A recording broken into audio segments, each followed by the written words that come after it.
Hello everyone, welcome back to the daily current affair series of triple A bright academy. आज इस series में हम पढ़ेंगे 7th और 8th जून के करंट अफेयर्स। पहले हम इंपॉर्टेंस ऑफ द डे देखेंगे। 6 जून की एक इंपॉर्टेंस हमने मिस की थी। 6 जून को ना यूएन का रशिया लैंग्वेज डे था, ठीक है, रशियन लैंग्वेज डे 6 जून को ऑब्जर्व करते हैं हम। उसके बाद 7 जून को यानी पिछले कल वर्ल्ड फूड सेफ्टी डे मनाया जाता है। मतलब कि फूड सेफ्टी के स्टैंडर्ड्स वगैरह के लिए इस दिन को ऑब्जर्व किया जाता है। वो जो भी स्टैंडर्ड्स सेट किए गए हैं उनको प्रॉपर्ली फॉलो किया जा रहा है या नहीं, उन सब पे भी एक नज़र रखी जाती है। और इस दिन को फूड सेफ्टी स्टैंडर्ड्स को और थोड़ा हाई करने के लिए और थोड़ा मेंटेन करने के लिए इस डे को ऑब्जर्व करते हैं। थीम क्या थी इस बार की? Safer food better health. ठीक है, जितना खाना अच्छा होगा उतनी हेल्थ अच्छी होगी, तो सेफ़र फूड बेटर हेल्थ। 8 जून को यानी आज के दिन हम लोग वर्ल्ड ओशियंस डे सेलिब्रेट करते हैं, ऑब्जर्व करते हैं। इसको किस लिए किया जाता है ऑब्जर्व? ताकि ह्यूमन की एक्टिविटीज़ का, जितनी भी ह्यूमन एक्टिविटीज़ होती हैं उनका जितना भी इम्पैक्ट पड़ता है ना ओशंस पे, उसको हाईलाइट करने के लिए इस डे को ऑब्जर्व किया जाता है। ठीक है, और अब आपको पता ही होगा ह्यूमन एक्टिविटीज़ का कोई बहुत अच्छा इम्पैक्ट नहीं पड़ रहा है ओशंस पे। ठीक है, सारे ओशन सूखते जा रहे हैं और गंदगी उसमें फैल रही है, तो इस वजह से इसकी ये इंपॉर्टेंस वगैरह के लिए इस डे को सेलिब्रेट करते हैं। थीम क्या है इस बार की? Revitalisation, collective action for the ocean. Okay, next हम आज के दिन एक और दिन ऑब्जर्व करते हैं जो है वर्ल्ड ब्रेन ट्यूमर डे। तो ब्रेन ट्यूमर जो एक डिज़ीज़ है उसके रिगार्डिंग अवेयरनेस स्प्रेड करने के लिए, ये डिज़ीज़ कैसे होती है, इससे कैसे बचा जा सकता है, उसके लिए उसकी इम्पोर्टेंस को थोड़ा और हाईलाइट करने के लिए ये डे को सेलिब्रेट करते हैं। इस बार की थीम क्या है इसमें? Together we are stronger. Okay, together we are stronger इस बार की थीम है। अब पहला क्वेश्चन देखते हैं आज का। Who has launched NSEFI's pan India rooftop solar awareness campaign, घर के ऊपर सोलर इज़ सुपर। ये कैंपेन का नाम है। ठीक है, क्या नाम है कैंपेन का? घर के ऊपर सोलर इज़ सुपर। ये कैंपेन कहाँ पर लॉन्च हुआ है, सॉरी किसने लॉन्च किया है, ये हमसे पूछा है। तो ये किया है भगवंत खुब ने। भगवंत खुबा जो हैं वो मिनिस्टर ऑफ स्टेट्स हैं for new and renewable energy. ठीक है, अब इसकी डिटेल्स देखते हैं। ये जो कैंपेन है ये एक 3 year long pan India campaign है। पैन इंडिया कैंपेन है मतलब कि इसमें सारा इंडिया इंक्लूडेड है। ठीक है, ऑल ओवर द इंडिया ये जो कैंपेन है ये लागू होने वाला है, 3 ईयर लॉन्ग होगा। और कैंपेन का नाम आपको याद रखना है, ईजी है, नाम याद रहेगा। ये जो कैंपेन है ये लॉन्च किया किसने है? National solar energy federation of India ने। ठीक है, national solar energy federation of India ने। कहाँ पर? कर्नाटका में। कर्नाटका में लॉन्च किया गया है ताकि जो पब्लिक है उसको थोड़ा और मतलब बढ़ावा दिया जा सके कि वो सोलर रूफटॉप्स जो होंगे उनको इंस्टॉल करें। ठीक है, it aims to mobilize local government, citizens, resident welfare associations and municipalities to spread awareness of solar rooftop among 100 Indian towns and cities। मतलब कि ये जो कैंपेन है ये बेसिकली सबको, जितने भी लोग हैं इंडिया में, उनको एक सोलर रूफटॉप की अवेयरनेस, सॉरी उसकी इम्पोर्टेंस के बारे में थोड़ी और अवेयरनेस स्प्रेड करने के लिए ये कैंपेन चलेगा। और ताकि जितनी भी जनता है उनको अर्ज किया जा सके कि इसको इंस्टॉल करो। कितनी सिटीज़ या टाउन्स में? 100 इंडियन सिटीज़ या टाउन्स में। ओके, अब यहाँ पर एक स्टार्टिंग पॉइंट है आपका कि ये जो हमने देखा खुशवंत खुब जो हैं, भगवंत खुब, ये हैं आपके मिनिस्टर ऑफ स्टेट्स फॉर आपकी new and renewable energy. But जो यूनियन मिनिस्टर हैं वो कौन है? राजकुमार सिंह या RK सिंह जो हैं वो minister of new and renewable energy हैं। इनके साथ एक और पोर्टफोलियो इनको मिला है, वो कौन सा है? मिनिस्ट्री ऑफ पावर का।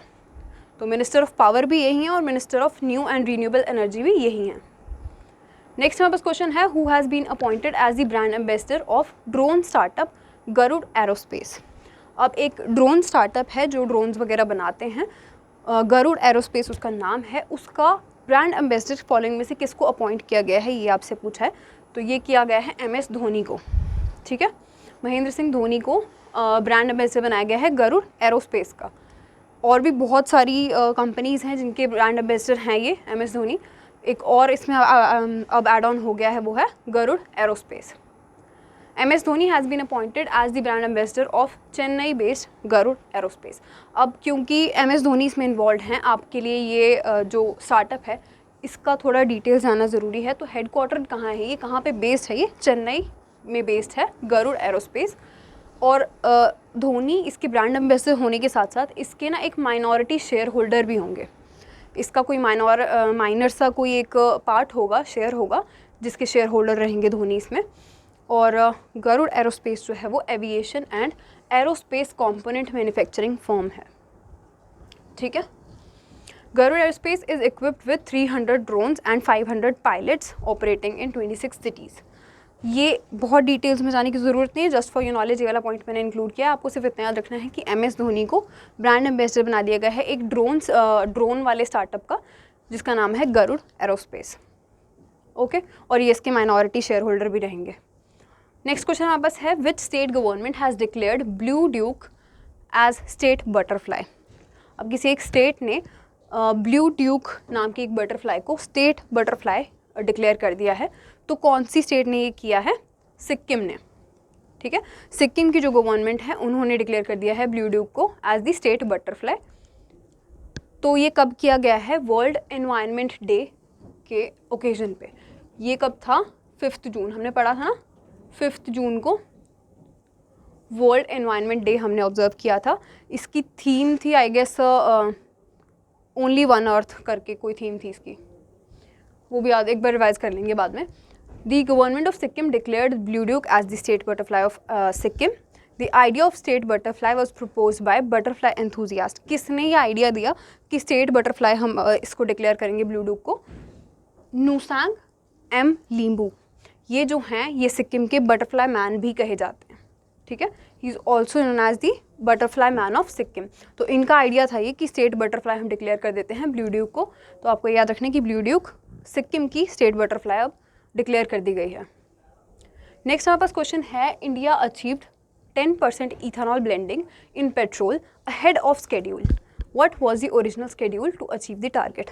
तो इंडिया ने 10% इथेनॉल की ब्लेंडिंग कर दी है पेट्रोल में, और जो इन्होंने एक टारगेट रखा था कि इस टाइम तक हम कर देंगे इसको, इस ब्लेंडिंग को कंप्लीट, उससे पहले की है ये, ठीक है। जब ऐसे किसी टाइमलाइन से पहले कोई चीज़ अचीव कर लेते हैं ना, कोई टारगेट अचीव कर लेते हैं, तो वो आपके एग्जाम पॉइंट ऑफ व्यू से काफ़ी इंपॉर्टेंट होता है, ठीक है। डिले बहुत सही स्कीम्स होती हैं, बट अगर टाइम से पहले कोई भी प्रोजेक्ट कंप्लीट हो जाता है या उसकी इम्प्लीमेंटेशन हो जाती है, तो वो एग्जाम पॉइंट ऑफ व्यू से के लिए इम्पॉर्टेंट है। यहाँ पर आपसे पूछा गया कि इसका था कब का शेड्यूल, कब तक कंप्लीट होना था ये, और अब तो कंप्लीट हो गया है जल्दी, पर कब तक था इसका कि ये टारगेट रखा हुआ था? तो इसका टारगेट रखा था नवंबर 2022 का। नवंबर 2022 में ये कंप्लीट किया जाना था, बट इसको अभी ही कंप्लीट कर दिया गया है। 5 मंथ्स पहले ही इसकी कंप्लीशन हो चुकी है। तो आपको ये याद रखना है कि 5 मंथ्स अहेड है, नवंबर 2022 में था, और ये 10% इथेनॉल की ब्लेंडिंग थी पेट्रोल के साथ। अभी 20% का हमारा टारगेट है। वो 20% का टारगेट कब तक अचीव करना है हमने? 2025 से 2026 के बीच में, ठीक है। इस टाइम तक हम लोग ये एक टारगेट रखा है हमने कि 20% इथेनॉल को ब्लेंड करेंगे हम पेट्रोल से। अब ये किस लिए किया जा रहा है ब्लेंडिंग? ये की जा रही है ताकि हम जो ऑयल की इम्पोर्ट की डिपेंडेंस है हमारी, इंडिया जो बाहर से ऑयल इम्पोर्ट करता है, उसकी डिपेंडेंस को ना थोड़ा रिड्यूस किया जा सके, ठीक है, और इन्वायरमेंटल इशूज़ से भी डील किया जा सके, ठीक है। ये इसका मेन पॉइंट है, इसका मेन पर्पज़ है इस ब्लेंडिंग का। तो ये आपको याद रखना है, ये वाला पॉइंट आपके लिए काफ़ी इंपॉर्टेंट है। इंडिया के बारे में एक और स्टैटिक पॉइंट अब यहाँ देखेंगे हम इसी पॉइंट से रिलेटेड, कि इंडिया जो है वो वर्ल्ड का 5th लार्जेस्ट प्रोड्यूसर है इथेनॉल का, ठीक है। 5th लार्जेस्ट प्रोड्यूसर है इथेनॉल का after the US, Brazil, European union and China. तो मतलब टॉप पे याद रखना आपको इसमें कि टॉप कौन सा है? US है टॉप प्रोड्यूसर इथेनॉल का, और इंडिया है 5th नंबर पे। आपको सिर्फ इतना याद रखना है इसमें, ठीक है। अभी हमने वो भी पढ़ा था ना कि यूरिया का भी 3rd लार्जेस्ट प्रोड्यूसर है इंडिया, या शायद 2nd लार्जेस्ट प्रोड्यूसर है इंडिया यूरिया का, और 3rd लार्जेस्ट कंज्यूमर है। नेक्स्ट हमारे पास क्वेश्चन है कि what is the rank of India in environmental performance index 2022। अब एक एनवायरमेंटल परफॉर्मेंस इंडेक्स रिलीज़ किया गया है इस साल का, तो उसमें इंडिया की क्या रैंक है ये आपसे पूछा गया है। ये आपको ज़रूर याद रखना है, one of the most important question because of the rank of India. India की क्या रैंक है इसमें? 180th rank. टोटल कितनी कंट्रीज़ का सर्वे था? 180 कंट्रीज़ का, मतलब इंडिया इसमें बॉटम पे है। तो इसलिए ये इंपॉर्टेंट हो जाता है क्वेश्चन आपके लिए। इंडिया ने इसमें वर्स्ट परफॉर्म किया है। इवन पाकिस्तान और बांग्लादेश जो हमारी नेबरिंग कंट्रीज़ हैं वो भी हमसे आगे हैं। तो India has been ranked 180th which is at the bottom amongst the other countries with a total score of 18.9. Denmark ने इस इंडेक्स में टॉप किया है, ठीक है। ये डेनमार्क आपके लिए जाना ज़रूरी है कि टॉप कौन सी कंट्री है। टॉप पे डेनमार्क है। Emerging is the most sustainable country. तो अगर आपसे ये क्वेश्चन पूछ लिया जाता है कि ये एनवायरनमेंट परफॉर्मेंस इंडेक्स के अकॉर्डिंग आपकी मोस्ट सस्टेनेबल कंट्री कौन सी है, ज़रूरी नहीं है कि डायरेक्ट यही पूछेंगे कि कौन सी कंट्री ने इस इंडेक्स में टॉप किया। आपसे ये पूछा जा सकता है कि मोस्ट सस्टेनेबल कंट्री कौन सी है इस इंडेक्स के अकॉर्डिंग, इस रैंकिंग के अकॉर्डिंग, तो आपको आंसर देना है डेनमार्क, ठीक है। अब इंडिया की जो नेबरिंग कंट्री जिनकी मैंने बात की थी, पाकिस्तान है और बांग्लादेश है। पाकिस्तान ने भी इसमें 176 रैंक ली है, बांग्लादेश ने 177 ली है। Not very good but at least better than India. India तो इसमें लास्ट में है, ठीक है। तो इंडिया हैज़ रैंक्ड, अच्छा इससे पहले इंडिया की क्या क्या रैंक्स रही हैं। लास्ट ईयर या लास्ट जो इंडेक्स रहा है उसमें 168 रैंक थी। 2 साल के बाद ये जो इंडेक्स है इसको रिलीज़ किया जाता है, तो 2020 में ये इससे पहले रिलीज़ हुआ था, तब इंडिया की रैंक 168 थी। हालांकि 2018 में 177 थी तो उसके हिसाब से तो इसमें इम्प्रूवमेंट आई थी, बट अब इसके हिसाब से 180 जाना is not a good performance. तो इसलिए क्योंकि वर्स्ट परफॉर्म किया है तो आपको याद रखना है, ये आपका क्वेश्चन आ सकता है एग्जाम में, ठीक है। नेक्स्ट हमारे पास पॉइंट है, क्वेश्चन है कि which bank has partnered with Khan academy to launch digital learning program अब स्कूल। फॉलोइंग में से किसी एक बैंक ने खान अकेडमी के साथ पार्टनर किया है ताकि एक अप स्कूल नाम का डिजिटल लर्निंग प्रोग्राम लॉन्च किया जा सके। तो कौन सा वो बैंक है ये हमसे पूछा है।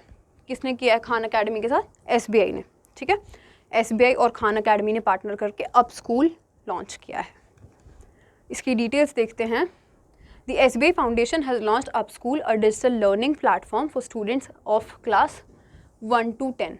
क्लासेस हमेशा आपको इंपॉर्टेंट होती हैं, याद रखनी है कि कौन सी क्लास के लिए है, फर्स्ट से लेके 10th क्लास के लिए ये, ठीक है। अप स्कूल SBI और खान अकेडमी ने मिलकर इसको लॉन्च किया है। खान अकेडमी क्या है? ये एक एजुकेशनल नॉन प्रॉफिट ऑर्गेनाइजेशन है इंडिया की, ठीक है। मतलब जिनका मेन मोटिव जो है वो प्रॉफिट अर्न करना नहीं है, बट वो एजुकेशन को लोगों तक पहुंचाना है, बच्चों तक एजुकेशन को पहुंचाना है इनका मेन पर्पस। तो ये आपको याद रखना है, इन दोनों के नाम जो फाउंडेशंस हैं और ऐप का नाम या जो प्लेटफॉर्म है डिजिटल उसका नाम अप स्कूल, ठीक है। The program focuses on revising important math and language comprehension concepts from the previous year. अब ये क्यों लॉन्च किया गया अप स्कूल जो है?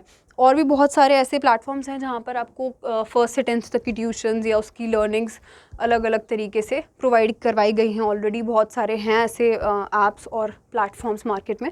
तो ये अलग से क्यों लॉन्च किया?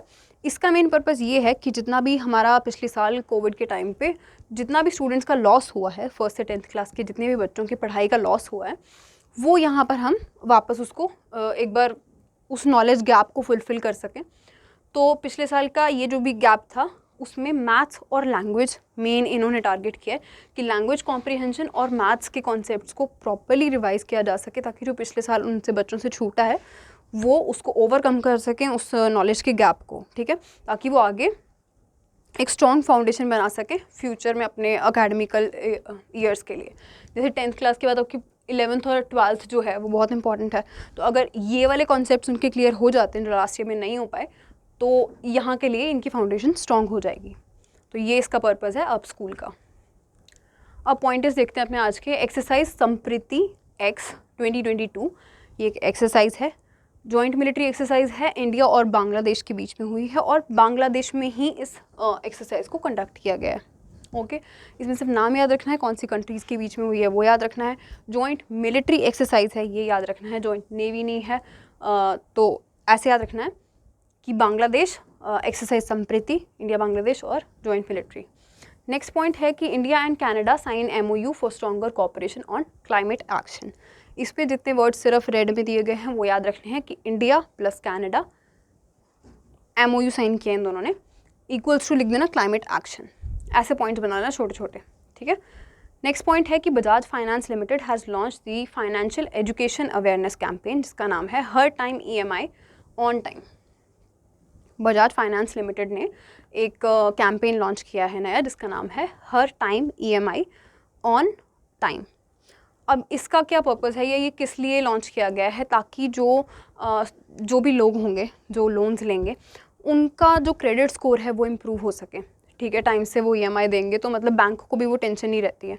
तो मेन इनका ऐसा पर्पज़ रहता है कि टाइम से एक EMI की जो भी पेमेंट वगैरह होती है वो हो सके, उसके लिए ये कैंपेन चलाया है बजाज फाइनेंस लिमिटेड ने।